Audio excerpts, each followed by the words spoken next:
Welcome, everyone. It's my pleasure to welcome all of you to the third seminar of the EpIC series, or Electrophysiology and Ion Channels, in collaboration with Society of General Physiologists. It's a real pleasure, to have all of the attendants here. We are just crossing now 100 participants, so we're hoping for more to keep coming. This kind of seminar series is kind of led by my colleagues, Connor and Yelena.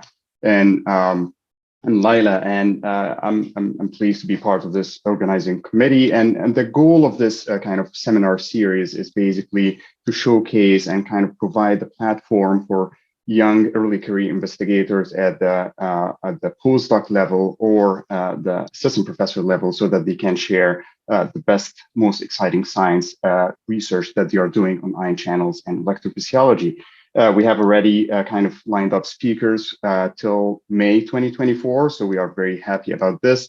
And I would like to encourage all of you to check the website. You can see the schedule of upcoming talks, as well as you can nominate potential speakers, including self-nominations. All of this is welcome as well. So it's really kind of has been a great opportunity so far, and this is our third one.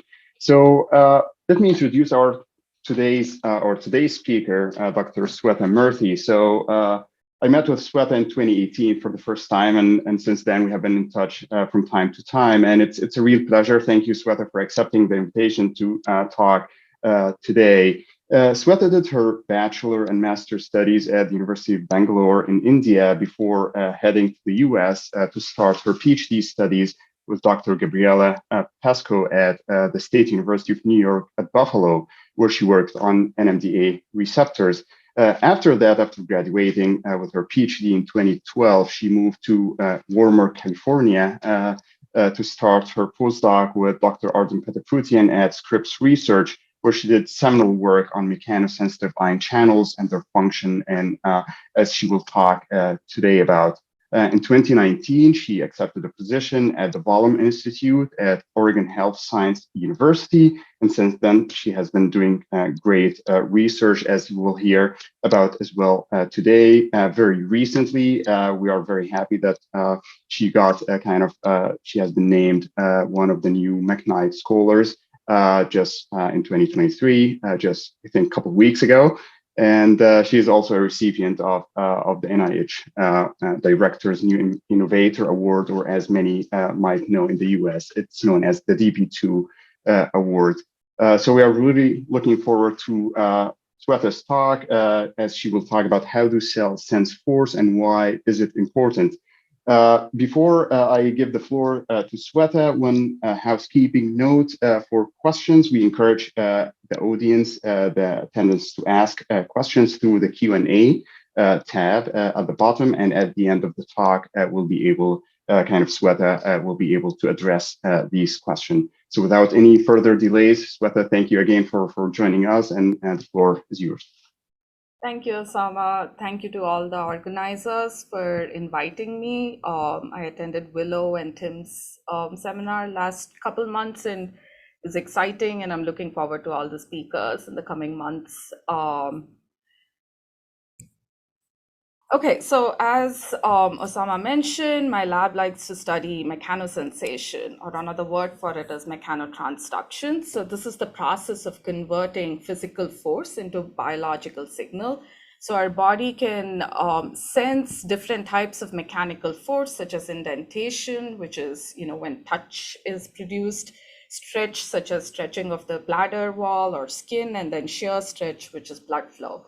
And there are different types of either soluble proteins, receptors, or ion channels that can convert this physical force into a signal that's relevant to the cell. My lab is specifically interested in mechanically activated ion channels. So these are transmembrane proteins that are present and can somehow convert a change in membrane tension into a conformational change, such that they go from a closed to an open conformation. Once the channel is open, if it's cation, it allows sodium and calcium to flow through. This is familiar to the group here. If it's present in neuronal cells, then a mechanical stimulus can initiate an action potential and generate electrical signaling. And if it's present in non-neuronal cells, a lot of times calcium influx into the cell can become sort of the signaling molecule. So it turns out that this process is actually important for a lot of biological processes in mammals. I just have a few examples here where there's been precedence for mechanically activated ion channels to play a role. So traditionally or classically, we know that our sense of touch and hearing is dependent on mechanically activated ion channels. They're present in sensory neurons and cell epithelial cells where they can give us a sense of touch and acute pain. They're present in hair cells in ear, and sound vibrations or vibration through sound can activate a mechanotransduction complex that gives us the ability of hearing. They're present in endothelial cells, and shear stress through blood flow can activate these channels. And sort of somewhat less studied, but with some precedence, we know that ocular pressure is very important for eye morphology. And our stomach, for example, also goes through a lot of distension or mechanical loading before and after feeding. Now, in the past years, through work done by several labs, have now started to sort of pinpoint at some of the mechanosensitive, bona fide mechanosensitive ion channels that are required for some of the examples that I've mentioned here. So, for example, we know that piezo2 is required for touch and proprioception and sensitized pain. TMCs form the core sort of essential component of the mechanotransduction complex in hair cells. And then piezo1 is required or present in endothelial cells and plays a crucial role in vascular development and blood pressure regulation.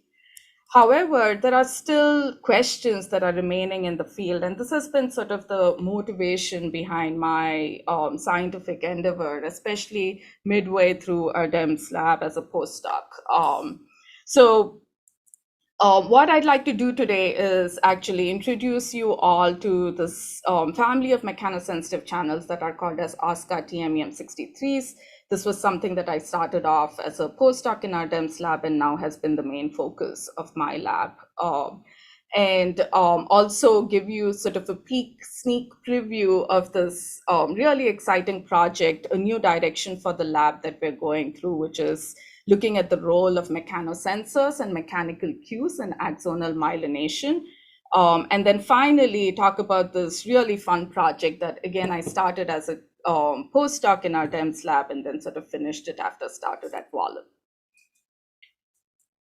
Okay, so a couple slides ago, I gave you an example of, how mechanosensitive ion channels are expressed in somatosensory neurons that innervate skin, internal organs, and really give us the sense of external perception of touch and acute pain, but also interoception, which gives us roles of satiety, blood pressure regulation, and bladder control. And through a lot of work done, not just in our DEMS lab, but several labs across, we now know that mechanosensory modalities that are dependent on piezo2 are somewhat restricted to touch proprioception, mechanical allodynia, which is when touch causes pain, and mechanical itch, which more recently has been shown to be piezo1 dependent. However, when I was in lab, it started to become obvious that not all of these modalities or not all somatosensory modalities are dependent on piezos. And some of the sort of remaining questions is that, deep pressure sensation, effective touch, hair pull and pinch is still sort of not entirely explained, at least at the molecular level in terms of what could be the channel that's required. So sort of this big question was what motivated and inspired screening strategies in our DEMS lab. And one of the ways of also doing this was to reassess roles of genes or proteins that had been predicted to be either osmosensors or other other stimuli that could induce mechanical stress on cells. And through those efforts, we sort of stumbled upon or reinvigorated this gene family that's called as OSCA TMEM63s. And what we found was that it's a large family. There are genes that are present in plants, flies, invertebrates, and in mammals. And turns out that they all belong to a large family of mechanosensitive ion channels. So in plants, the gene is called as OSCAs. There are 15 members, and we have tested mechanosensitive properties for some of the cherry-picked ones across different clades and see nice, robust mechanosensitive currents. For the OSCA specifically, there are some proteins that we can purify, reconstitute into a liposome, so there's no cellular context here, and still be able to record mechanosensitive currents, suggesting that they are bona fide. In flies as well, there's one gene, it's called as TMEM63, and then this is also mechanosensitive, and more recent work starting to suggest that it might be required for texture sensation in flies. In mammals, there are 3 genes, 63A, B, and C, TMEM63A, B, and C. And of lately, there is more data coming out in terms of either mutations in humans that have this gene and basically what consequences it could have. So the lab is basically the overall arching goal in the lab is to figure out what are the mechanotransduction physiological roles that the mammalian genes TMEM63 might play. And then the second sort of in parallel question is to use these genes to really start getting at this question of how is it that mechanosensitive channels can sense force. This is sort of another coveted question in the field. As we've started to identify more mechanosensitive channels, it's becoming easier, but at the same time challenging to really start getting at questions of what is unique about molecular features in these proteins that allows it to sense change in membrane tension. So in terms of the first question, we generally take this approach of looking at expression profile in different tissues and start asking either through mouse models or other model organisms using knockouts, which is that is the precedence based on expression have any relevance to mechanotransduction processes? The second question in terms of molecularly, how do they sense force? We've been taking advantage of this idea that there are several members in the plant family OSCAs that are mechanosensitive. They all have very unique properties at the biophysical level. So these are just like representative traces across the genes that are colored in orange. And if you just look at single channel conductance, for example, or even inactivation properties, depending on which gene or which protein you're looking at, these properties are very different. This has been unknown this has been unknown for a mechanosensitive family, right? So far TMCs, there's only one member, PSOs, there are 2, but they're all sort of very comparable properties. So this sort of classical approach of doing structure function has been difficult with mechanosensitive channels. However, now that we have this family that has varied properties, we're hoping to sort of take advantage of that.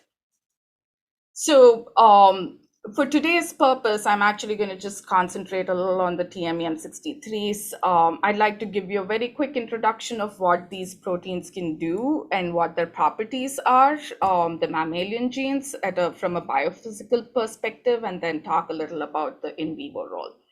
So what we found is that, interestingly, if you overexpress TMEM63A in hex cells that are mechanically insensitive, and do our 2 traditional mechanical stimuli, right? So the one is with electrophysiology. So one is that in the whole cell patch clamp mode, as seen here on the left-hand side corner, if you indent on the membrane with a blunt glass probe, you can mechanically induce stress on the membrane that can activate a channel, and you're able to record currents from it. The other methodology is in the cell attached patch clamp mode, where you have a patch in the recording pipette. You can apply negative pressure, and that negative pressure can distend the patch within the membrane and then induce stretch activated currents. And these 2 are very classically used assays to test for mechanically induced currents or mechanosensitive of a channel. There is some debate in terms of the biophysical properties or underlying properties of how mechanically induced currents in a whole cell concept or whole cell scenario might be different from what is seen in cell attached stretch, basically. So what we found was that for the TMEM63s, when you overexpress them and indent them in whole cells, we actually don't see currents. But if you do this in the cell-attached stretch mode, you do see nice, robust currents for TMEM63 and 63B. So these are comparable or sort of appreciably higher than what it would be for marked transfected cells. We did not see anything for TMEM63C.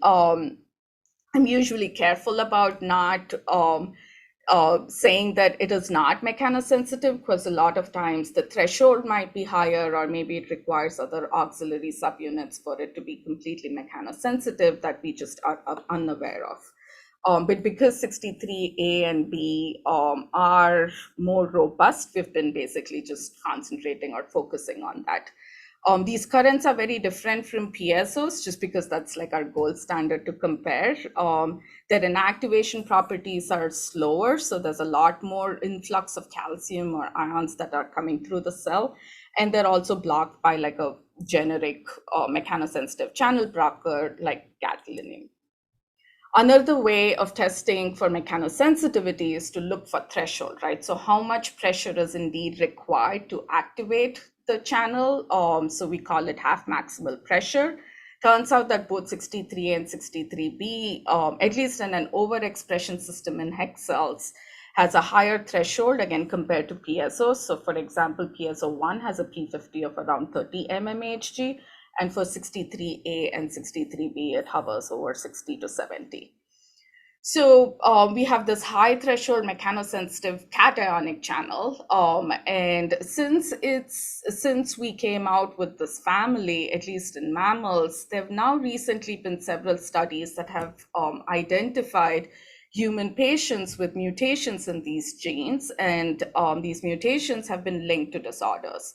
So sort of two of the most prevalent and common diseases that have been reported so far is that mutations in 63A have been linked to hypomyelinating leukodystrophies, and then mutations in 63B can cause epileptic encephalopathies and progressive neurodegeneration.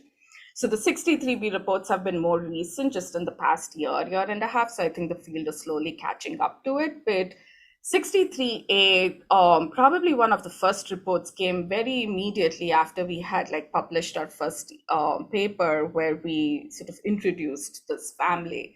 And we got really interested in it. And the reason why it's been highlighted here on the slide is because this is kind of the direction that the lab is gotten interested in and starting to look at causes or link to 63A. So just a little bit of introduction, which is that, so there have now been about 8 to 10 patients that have been reported that have a heterozygous missense variant for TMEM63A. These patients present with nystagmus, ataxia, delayed motor development, and if you look through their MRI serial scans, you see hypomyelination, so undermyelination of the deep and subcortical white matter. What's interesting is to note that through development, it catches up. So it's more so delayed myelination than complete loss of myelination. So just as an example, these are serial MRI scans at 9 months and 12 years for a control patient and for a control versus a patient with the 63A missense variant. And you can see, for example, on the rightmost image that there's undermyelination at 9 months, and it sort of tends to catch up at 12 years of age. Now, this is actually true for a lot of genes that can cause hypomyelination, which is that over years there is compensation. And I think this is mostly because it's such an evolutionarily such an important process that we have ways of compensating for it. So this was really interesting, and probably like you all are wondering, we started to wonder too, that what is a mechanosensitive channel doing in myelination, right? Or another way of thinking about it is that how or what are mechanical cues doing, or role that they play in axonal myelination. So I'm going to now talk about my second little introductory story to an in vivo role for TMEM63A.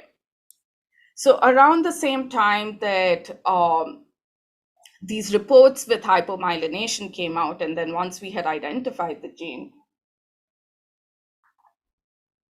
we did what a lot of us would do, which is that we started to look at expression profile. And one of the things that we had noticed was transcript for TMEM63A was pretty high in oligodendrocytes. So this is just what you're seeing are in situ images for transcript for TMEM63A overlapped with SOX10, which is all progenitor cells for oligodendrocytes. And we saw a high overlap between the two, between the marker as well as 63A.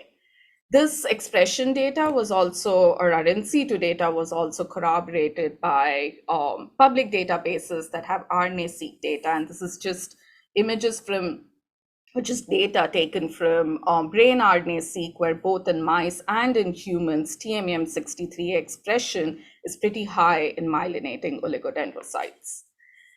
So the first thing that we wanted to do before we went deep into the biology was just ask a simple question, which is that these mutations that had been identified so far, what does it do to the protein? How does it affect mechanosensitivity? So Tony Munoz, who was a postback in my lab at that point, basically went ahead with the help of Aiden, who's a research assistant in the lab. They went ahead and made some of the point mutations that had been reported and tested for function. So these are just the 5 mutations that have been reported. Very crudely, I show this on a topology map. The helices or the regions that have been colored purple are the putative pore lining TMs, and the red spots indicate where the mutations are. It's been exciting. Last week was exciting in the sense that there was a bioRxiv paper and a Nature Communications paper where they have structures for TMEM63A that have been reported now.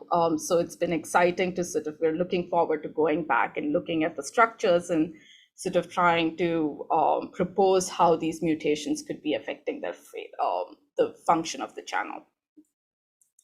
So, but as you know, we did what with the gold standard method of testing for functionality, however, for these channels. And so what we noticed was that at least in the cell attached stretch assay, although the human wild type TMEM63A protein can induce stretch activated currents, the mutations fail to do so. So what you see on the top are just representative traces of the current in response to a pressure stimulus that's been applied. So the pressure stimulus trace is on top, and each step that you see is a 10 mmHg of pressure that's being applied onto the cell.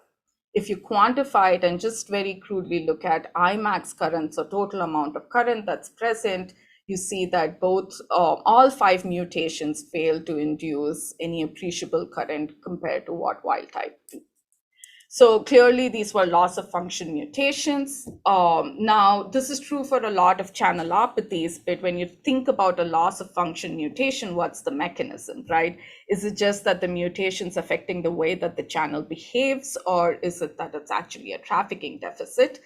And we have a traditional way or a classical way of testing for trafficking, which is that by adding tags to the extracellular side of a putative region in the protein or in the channel, and then labeling with the toxin or a dye that has a fluorescent 4. So what we did was we basically identified an extracellular loop for TMEM63A and inserted a bungarotoxin binding site on the channel. And then the idea is to express cells with an iris M-cherry. So any cell that is transfected is also positive for M-cherry. And if the channel is really making it to the membrane, then in non-permeabilized cells, you basically stain the cells with bungarotoxin that is conjugated to an Alexa fluorophore.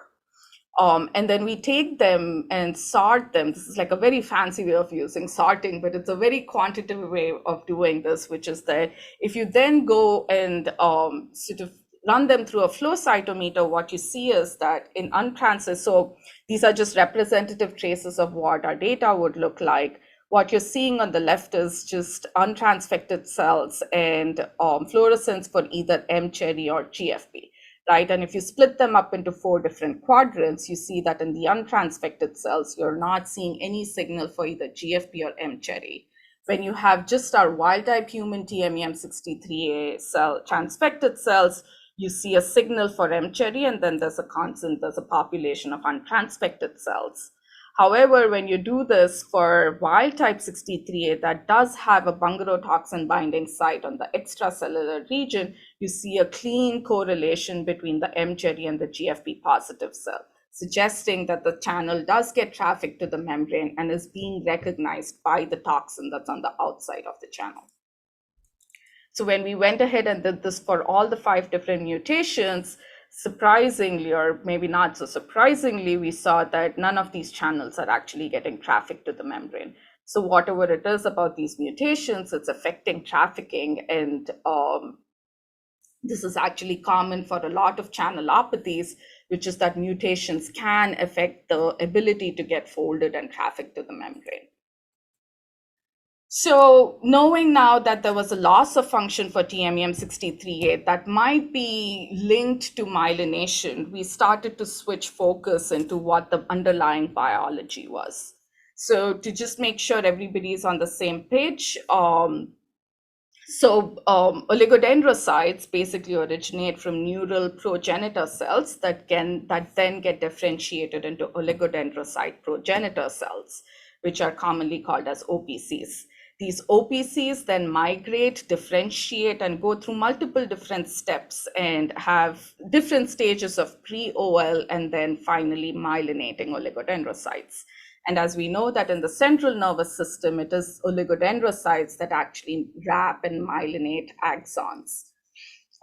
It is completely mind-boggling how much morphological change that these cells can undergo from the time that they're an OPC to all the way when they become an oligodendrocyte. And I'm hoping that in the next few slides, I'm able to convince you all what I mean by that.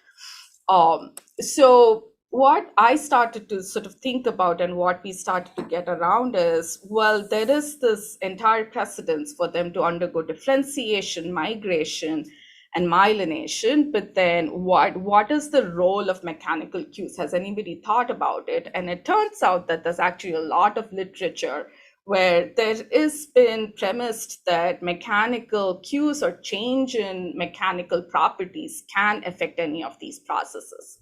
So it's been known that when OPCs basically differentiate and migrate, they migrate through very different tissue stiffness, especially in the brain, depending on which regions they are. Once they form these pre-myelinating oligodendrocytes, these processes go through a lot of stretch through extensions and retractions, and they sort of survey the environment quite a bit.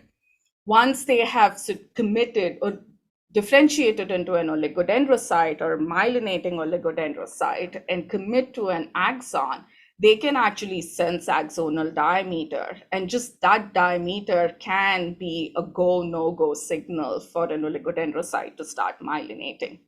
And finally, the way myelination works is that once that tongue is formed and starts wrapping around the axon, the leading end is actually inside and the lagging end is sort of on the outside, as shown in the bottommost cartoon here. And what happens is there's like compaction that occurs after a certain wraps have been formed. And it's been shown that compaction by itself can cause constant or a large amount of hydrostatic pressure. So there's been precedence for several mechanical cues to play a role in how these OPCs get differentiated or start myelinating. But how or what is involved, or whether there is any kind of mechanosensation that's intrinsic to oligodendrocytes or even OPCs for that matter, hasn't been completely thought out or evaluated in the field or in the process.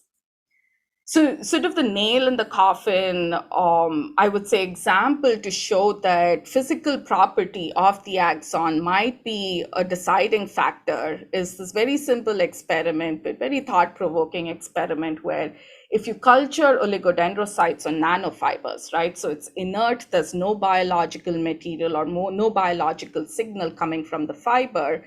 Oligodendrocytes can still decide which fibers to myelinate based on their diameter. So anything that's less than 2 microns, they actually fail to myelinate. with 2 to 4 microns range, they do myelinate. So myelination is seen as the signal from this myelin binding protein that's shown in magenta here.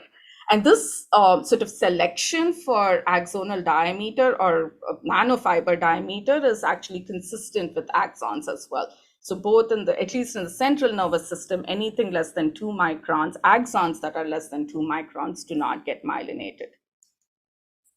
So the OHSU and Barlam has a very large, very supportive and welcoming GLIA community. So what we decided, and like just talking to people here, we got interested in looking at these processes more at a cellular resolution. And Kelly Monk, who's at the Barlam, works with zebrafish, and turns out that they're a perfect model organism to look at myelination, because at the early larval stages, these fishes are transparent. So you can actually image live intact animals and at a cellular resolution, look at how OPCs either change morphology or migrate. And sort of 2 slides ago, I was talking about how these cells undergo massive morphological changes. I hope that this video, where they're tracking a single OPC, you see how these processes are basically constantly being dynamic and extending and retracting their processes until they find what they want to, until they differentiate into a pre-myelinating oligodendrocyte. So this is just another video where the OPC has now differentiated into an oligodendrocyte, and the oligodendrocyte starts myelinating. So sort of these on the top right corner, these dense images that you're seeing is of myelin being formed on axons. And a single OL or oligodendrocyte can myelinate multiple different axons. And finally, what Kelly's lab has also, with Jia Xing, who's the postdoc who's done a lot of this data and videos, has also shown that there are, through a membrane tagged GCAMP, they've shown that there is calcium influx at certain regions of these cells, even just as they're dormant OPCs. And what we've shown is that TMEM63A, although they are cationic channels, can also allow calcium to flow through. So if in the cell-attached stretch assay that I had described previously, if you're looking at just GCAMP expression in cells that have TMEM63A, we see that every time you apply stretch, you actually also see calcium influx. So the small little blip that you're seeing, higher signal, is of calcium in the pipette, and this is just like the corresponding electrophysiology trace that we have seen. These are just 2 different examples.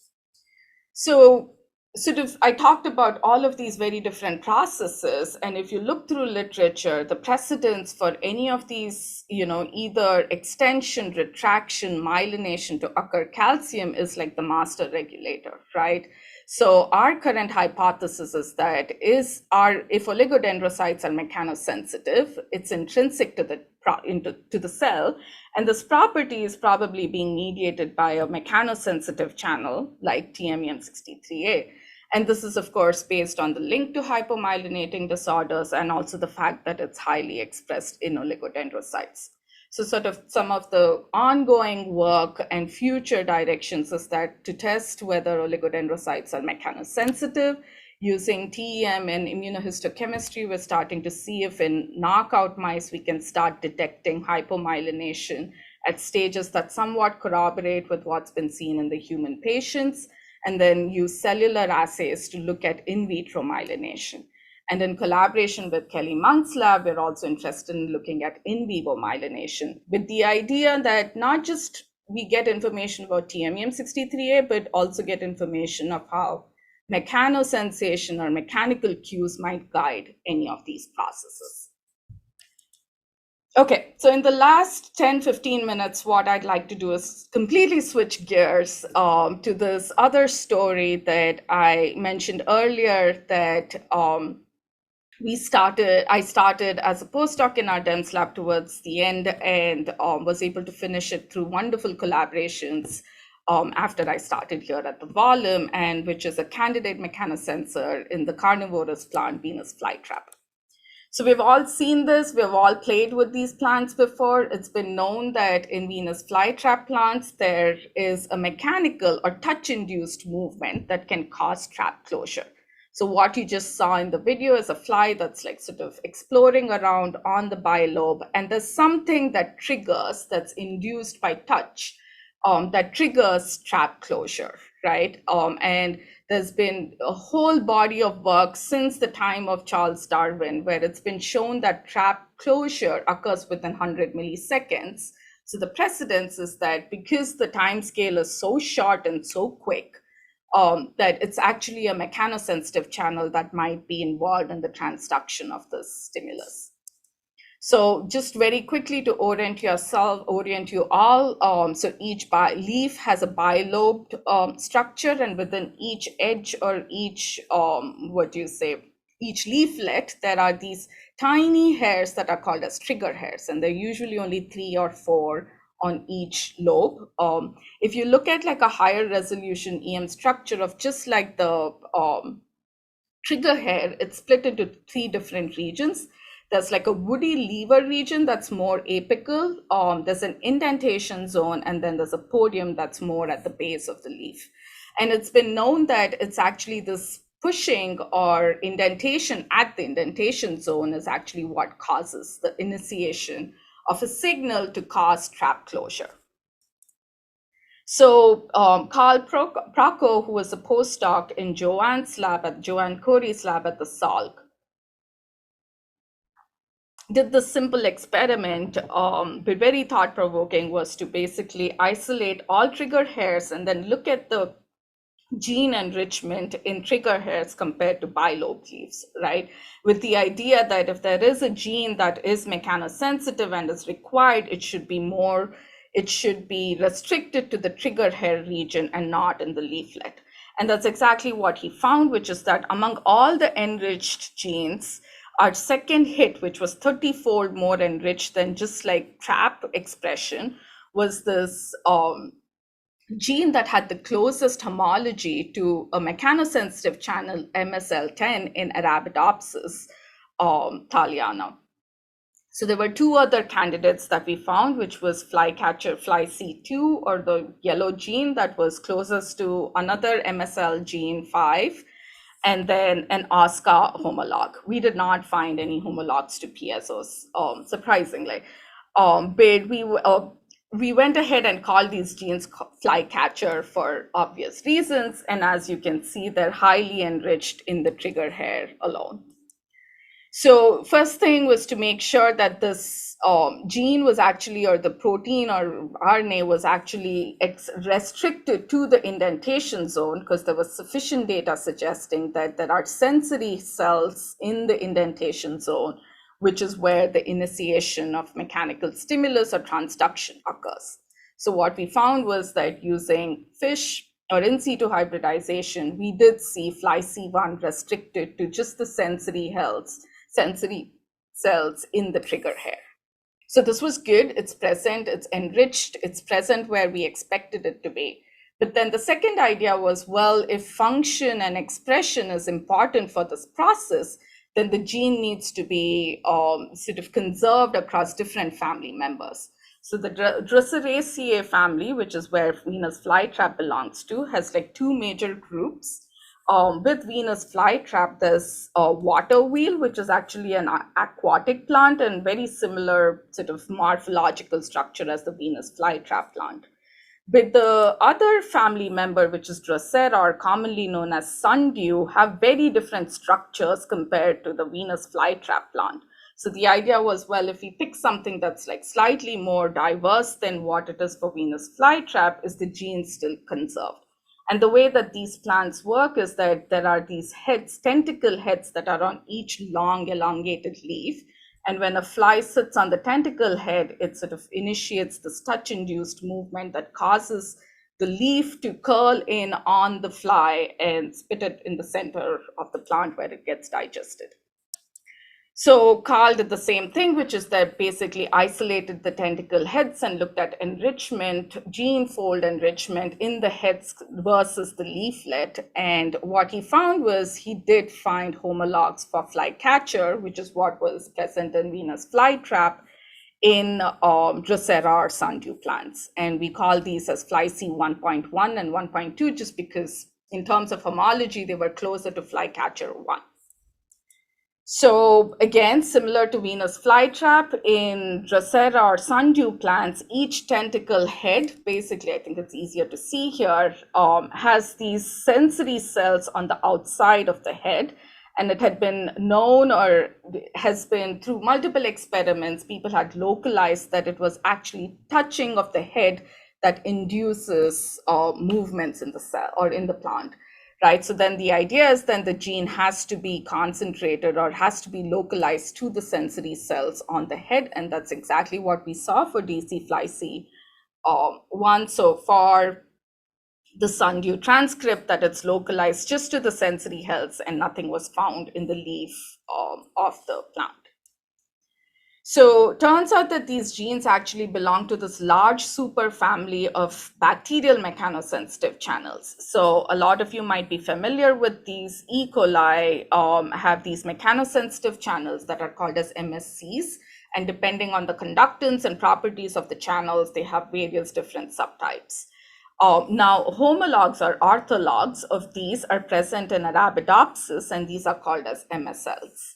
And it turns out that flycatchers actually belong to this large superfamily. And this is, I think, the dendrogram on the left is the best way to sort of visualize how you have MSCs on one side. For Arabidopsis, there are 10 different MSL genes. There are 3 that are restricted to mitochondria and chloroplast, and then the remaining 7 are restricted to the plasma membrane, and flycatcher are closest to these genes that are present on the plasma membrane.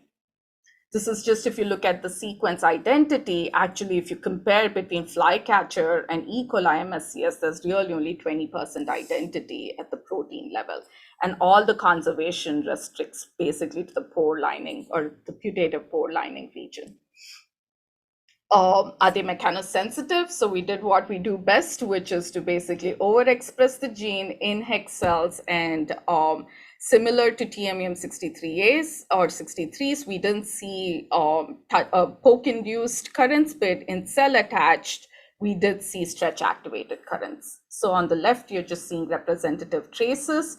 For the currents when induced with negative pressure, these are non-inactivating currents. So once they stay open at high pressures, they remain open until the stimulus goes away. The threshold for activation is pretty high. It's around 70 mmHg.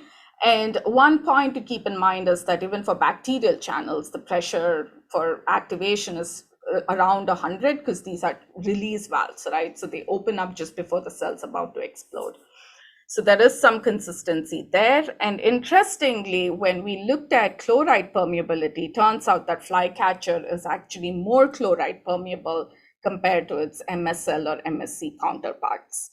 So we did these recordings, if you do them in symmetrical 150 NaCl, the currents reverse at 0, but if you do unsymmetrical, then the currents reverse closer to the chloride reversal potential.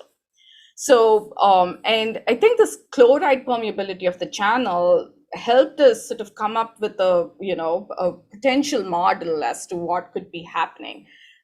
In plant cells, the cell membrane is highly hyperpolarized, so they're usually at a negative 120 millivolts. And for an action potential to be generated, which has been shown previously, you actually need chloride flux as opposed to sodium influx as seen in mammal cells. So our current working hypothesis is that flycatcher is either present in the sensory cells of the indentation zone or on the head of the tentacle. And when there's any mechanical perturbation, either by bending or touching of the head, these channels could potentially be activated that causes chloride efflux that then allows propagation of signals to cause either trap closure or tentacle bending. Now, while we were working on these channels, our DEMS lab at that point had a really good collaboration with Andrew Ward's lab, who does structural biology at Scripps. And in in parallel, we started looking at if we can identify or if we can get a high resolution structure for these channels.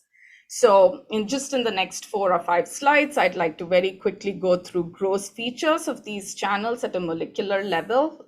Sebastian and Kay Sao Tome, who was a grad student and a postdoc in Andrew Ward's lab, basically got a high resolution structure for these channels for flycatcher 1, which is the Venus flytrap 1. It is a homoheptamer, so there are 7 different subunits that come together to form a complex. This is the side view and this is the top view. Each subunit has 6 transmembrane domains, and then the pore is at the center of the complex. I had mentioned a couple slides earlier that they're homologous to the bacterial mechanosensitive channels and the Arabidopsis channel. And these are just side views of these 3 different structures that through MSCS and MSL1. And you see that there are some regions that are actually still conserved across the 3 very different classes. So the intracellular side was highly conserved, where they have this very characteristic cytoplasmic beta barrel. And on the more membrane-mediated side, I think other than the core of the channel, there were quite a few differences as it sort of spans away from the pore. So I'll talk to you about the pore or like the peripheral regions a bit later, but the first thing that we wanted to do was there was high precedence that had been shown in MSCS that there were pockets in the cytoplasmic cage that could affect chloride permeability and channel conductance. And this was sort of, even though there's a central pore, there was really this pocket on the cytoplasmic side that was determining, how much current flux occurs through the channel. So Kay and Sebastian had identified these lysine residues that was in the site portal in the cytoplasmic region. So we went ahead and mutated or changed charges on these lysine residues either independently or concatenated. And what we found was that indeed, similar to bacterial mechanosensitive channels, we do see a huge change in single channel conductance when either these residues are mutated singly or together, suggesting that this was what was really one of the driving factors to select for ions and permeation. Now, if you look at just a single subunit, I think it's easier to highlight what the differences are between bacterial mechanosensitive channels versus flycatcher and AT-MSL1. The number of transmembrane domains can vary between each of these, but really the most striking region that was different was this linker between TM4 and TM5. Which was sort of this, double helix that was juxtaposed against the membrane, which was lacking in the bacterial or the Arabidopsis channel. And what they had also noticed was that in all of their particles, there were actually some subunits that would have a different conformation for this TM4, TM5 linker compared to other subunits. So they very just generally subclassified them into up class and down class based on where this paddle region or this linker region was associated or present, positioned. And what they saw was, depending on whether it was in the up or the down class, there was significant amount of transmembrane rearrangement even in the core of the channel. Right, so there are 2 possibilities. This was an artifact of just, solubilizing, purifying protein or being in detergent, or that this was actually relevant to channel gating.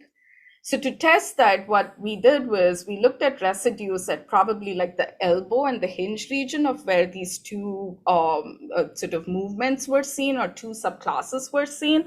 And there were these arginine residues that sort of stood out to us. And when you mutate this arginine to a glutamate, surprisingly, what you see is that although activation and inactivation of the channel is not affected, deactivation or the closing rate is highly affected, right? So if you just look at deactivation kinetics, it's several thousands of fold slower compared to wild type channels, suggesting that perhaps this movement is real. And what we did was catch the channel in sort of this intermediary stage that is relevant to gating.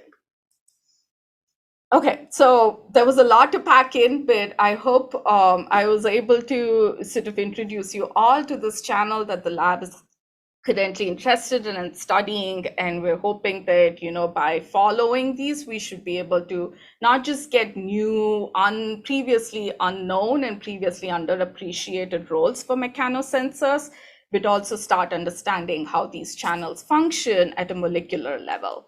And I just wanted us to end on like these, models for all the different bona fide mechanosensitive channels that we have known so far. And what you can immediately appreciate is that they're so different and varied, and it's going to be interesting to see how either unique properties or different disparate properties allow all of these proteins to sense change in membrane tension. So with that, I'd like to thank my lab. This is the current standing, minus a grad student who's going to join soon. I have collaborations through Kelly Monk and Ben Emery's lab at Bollum and OHSU that are helping us with the myelination project. And the flycatcher work was, again, a great collaboration with Joanne Corey's lab. Couple people, Bill and Ali Reza from the Pataputian lab, and then Kay and Sebastian from the Ward lab. And I'd like to thank my funding sources. Thank you very much, Swetha. Outstanding talk, and you can tell with the many questions you have been receiving over the past 45 to 50 minutes. So I will try to go through them relatively quickly because we have many of them. So the first question you got was, are mechanical sensation involving same channels among animals and plants? And I think you have already addressed this in the second part of your talk. This was very early on. Yeah. When mechanical inputs can activate the various channels, how far it takes from native state during preparing slices or animals for recordings? How long does it take from, obtaining the... Oh, so in this case where we do overexpression, we don't do slice recordings, right? So if you're looking at endogenous, for example, if you did this in DRG neurons where we can culture them and record from them, if you acutely dissociate them a few hours later, if the cells are healthy and adhered to the cover slip properly, we can record from them immediately, right? And with overexpression, it's just a matter of making sure there's enough expression at the membrane for us to see responses. Sure. Do Schwann cells express TMEM63? So ASCAs are the plant orthologs of TMEM63. So I guess the answer is yes. Are we sure that Bengara toxin binding site is not affecting the ion channel structure? I'm not 100% sure, but I don't think so is basically what my answer is going to be. That wasn't very satisfying, but so we don't know. We haven't tested, right? We do negative controls where, we'll do untransfected cells with the toxin or even a wild type channel that doesn't have the binding site with the toxin and make sure there's an unspecific binding. And we haven't seen any of that. So I would, Sure. How temporally resolved are the mechanical cues for myelination? What's the temporal kind of parameters we are talking about? We're talking about seconds. Oh, I would think shorter than that, really quick, right? Especially when it's occurring at the stage of myelination in terms of once it starts myelinating on the axon.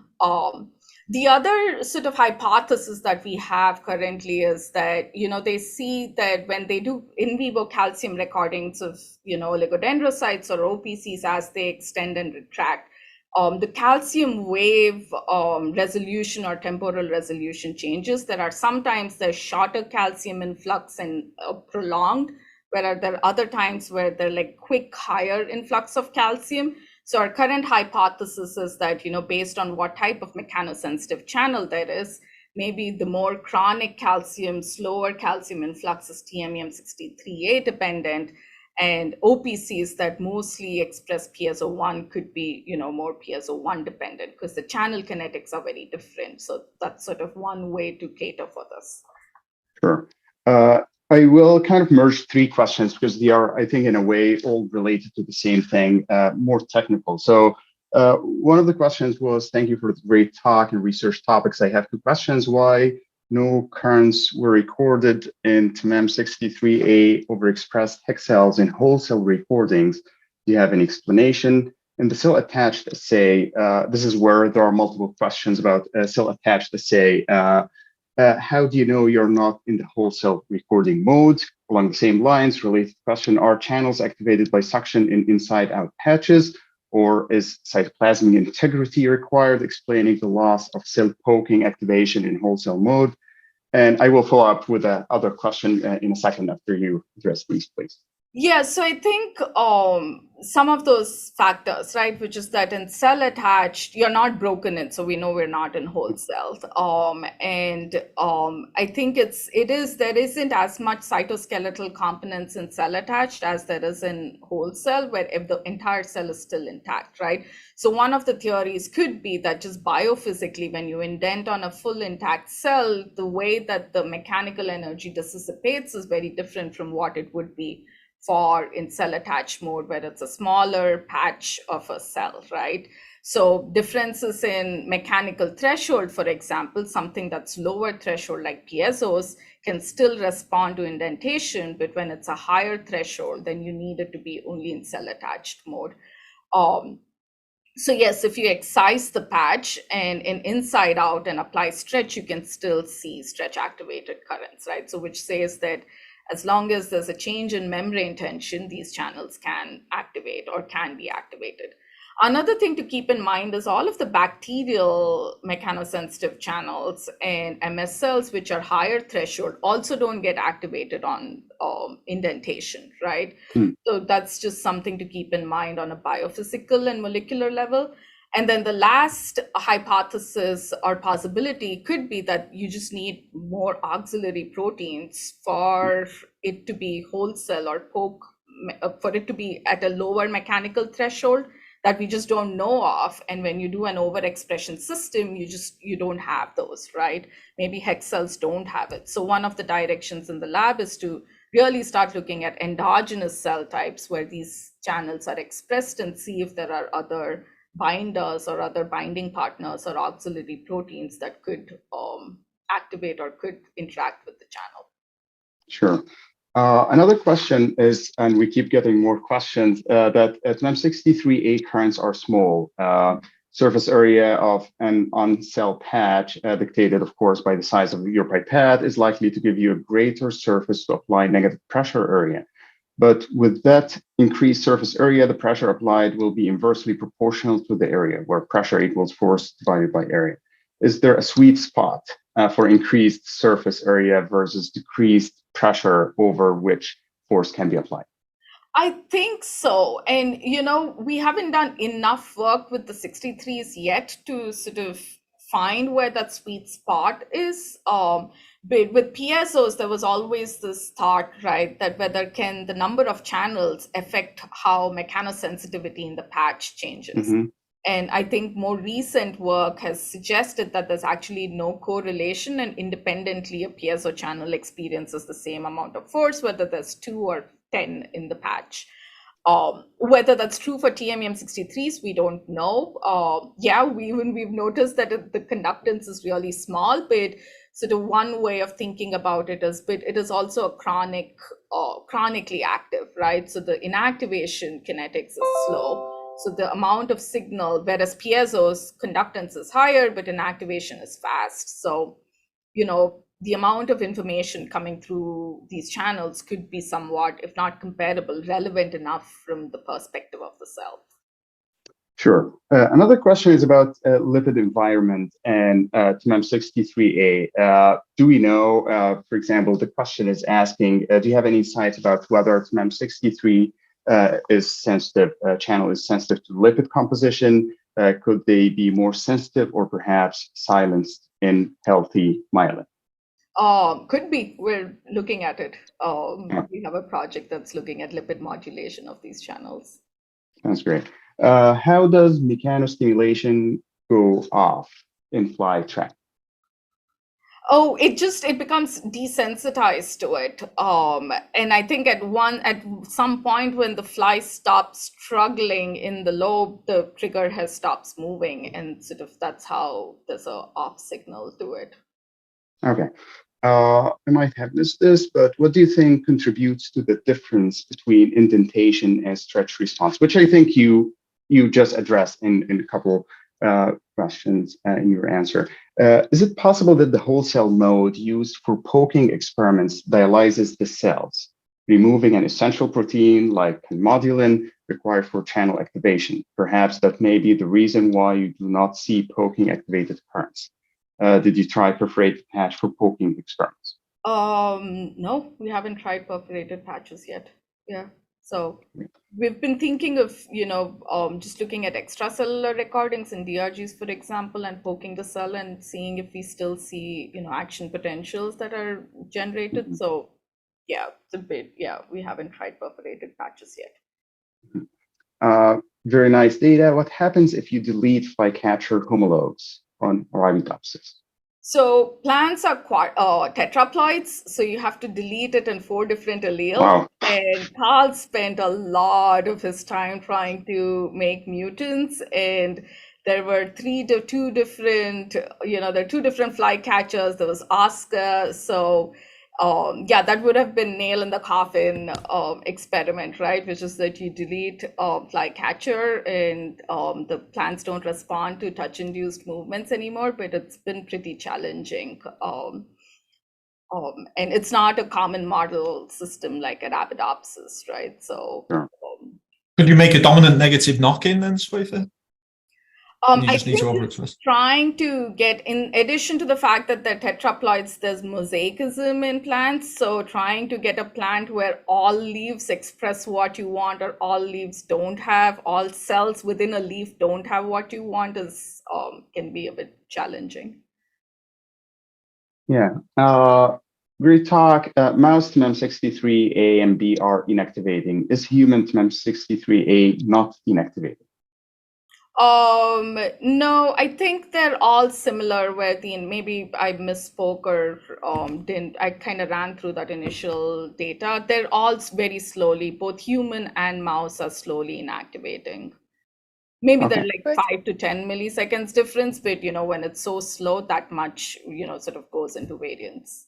Sure. Do they ever form heteromers, Swetha? We don't know. We haven't been able to sort of, if you co-express, you'll see the identity of one of them, but it's just because they're similar and we don't have any good handle on pharmacology yet. We don't really know, if, because this has been a question, whether they can form heterodimers.